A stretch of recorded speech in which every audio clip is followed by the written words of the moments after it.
Today's video is going to be heavier than most, and for you, my third subscriber, this is a video that may be hard for women to watch, or those who have been molested. I want to warn you right now so that you can skip this one. If you feel it may help you to have someone speak of this, then please stick around.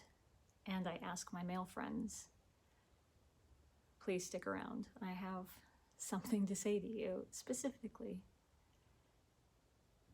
I have not had good relationships with most of you. And when I say relationships, I don't mean romantically. I mean friends, and romantically, and via family. I'll give you a little bit of backstory real quick. I was born here in Van Nuys, California. Oh my God, I am such a Valley girl, and for sure I can say that. My mother was running away from herself and her problems, and because I was the youngest, I had to go with. So we moved to a very small southern town, 20 miles north of Greensboro, North Carolina. And I had no support system there. It was just me and my mom. My father was never in my life, and that was tough. I wanted male role models. She wasn't around, so I kind of just needed a parent, but I really gravitated towards the idea of having a male role model in my life, a parental unit. She married Mike, my stepfather, and Mike molested me when I was a child. I think I was 10 at the time. This is one of my first experiences with men in my life who said, you know, I love you and I care about you, and objectified me sexually. This started a lifelong pattern for me. Before I ask that you don't, but I can't help how you feel. This is not about daddy issues. And I hate that term. Please don't say that to people. That's awful. This is about human issues. This is about role models. This is about parents and support systems, and those not being there for me.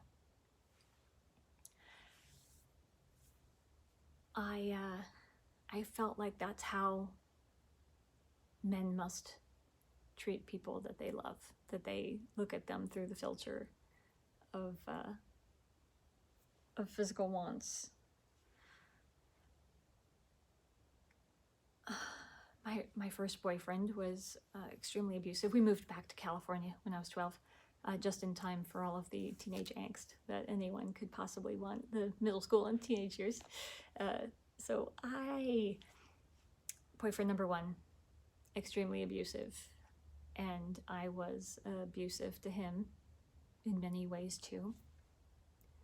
Boyfriend number two, I thought he was great, but found out years later he'd been cheating on me the whole time. So also an abusive relationship. Yes, that is a form of abuse, emotionally. I learned that when men care about me and want to be around me, that feels good. So how do I get that to happen? How do I get male friends? And I saw that as I needed to be attractive rather, to them. I needed them to want to be around me by any means possible so that they would be my friend. My self-worth became about how men saw me. And I'm not going to say that I necessarily sought out negative attention. I just sought out attention and sometimes found negative ways in order to get it. I don't want that. I have very, very, very few men in my life that are male friends that have not at some point displayed, rather verbalized, the desire to have romantic relations with me. Acquaintances, old friends, friends I've had most of my life, new friends. This is how I thought that those relationships worked. Men eventually told you that they want to have sex with you if you're a female. I don't want this anymore. At the same time, I don't always know how to make this stop. Hence this video. I love my friends, and I want to love my male friends without fear. I had a best friend a couple years ago, we'll call him Steven, and we clicked. We were the best of buddies. We went to movies together, we hung out, we had drinks. It was great. He got me. And then one night we had an argument, and it was surrounding the idea that I was not in a position to have a romantic relationship with him. We haven't really spoken since. That hurts. So well into adulthood, as recently as 2 years ago, this still happens to me. Last summer, someone showed romantic interest in me, and that made me happy. It made me feel desired. And so therefore I went after that, something that should never have been, because I so badly wanted a friend, a male friend, just someone to pal around with. And I still do. I still want that little or big brother, you know, to be around. I don't want a dad, but I want that friend who will look at me as a human being and not as a vagina with a face. Yes, I have some female friends, but I have a desire to have male friends too. And by the way, everyone else, on all sides of that, and no sides of that, wherever you find yourself, I love having friends. And that can be difficult because I live big. I live honestly. If I have, pardon, I'm getting upset. If I have a friend, no matter what gender you are, I'll tell you I love you. And it doesn't mean I want to have sex with you. It doesn't mean I want romance. It doesn't mean anything more than I love you. I think you're great. I think I have a good time with you. And we get each other's jokes, and that feels great. So often men can't hear that without thinking about this. It's not okay, guys. It's not. I want to normalize intimacy without romance. I want to be able to platonically hold the hand of my friend if we're out at movies together. I want to be able to hug them, and I don't want to be shamed for it, because it's not a sexual relationship. And it won't be, and it shouldn't be. I want to go into 2020 without guilt, without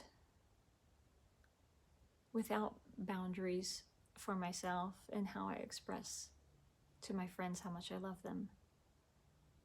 For them to have boundaries, great, just tell me, and I will ask often. But I don't want to place them on me for how I should treat you. If I'm trying to show you I love you, I will paint you pictures. I will probably make mixtapes if I figure out how to use cassette tapes again. I love my friends. I love showing you. I love in big ways and stupid ways, and I will absolutely hold a boombox over my head outside of your window if we had an argument to tell you that I'm sorry. But I don't want you to think of me this way. I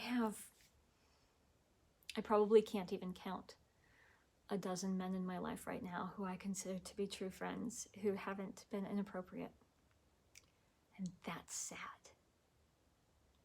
So 2020, I'm just telling you right now, I'm going to love you without shame, but you're going to have boundaries. And I want you to hear that loud and clear. I love you. I don't want you that way. And I wish I'd said this 30 years ago. Longer. Longer than that. But we're going to start today. And women, I hope that you're able to say that. I hope you actually don't have to. I hope you have great male friends in your life who are never treating you this way.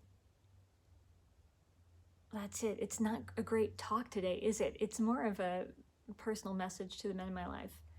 And I hope it's permission for women to be honest and be loving without expectation of you in that manner. I hope it gave you any kind of confidence you needed to say otherwise. All right, my friends, no matter how you consider yourselves, I love you equally. I love you a lot. If I met you today, if I met you 20 years ago, if I meet you tomorrow, I do love my friends, but I need you to respect me. I will actually have a mental health talk this week. Until then, this is me having one at you.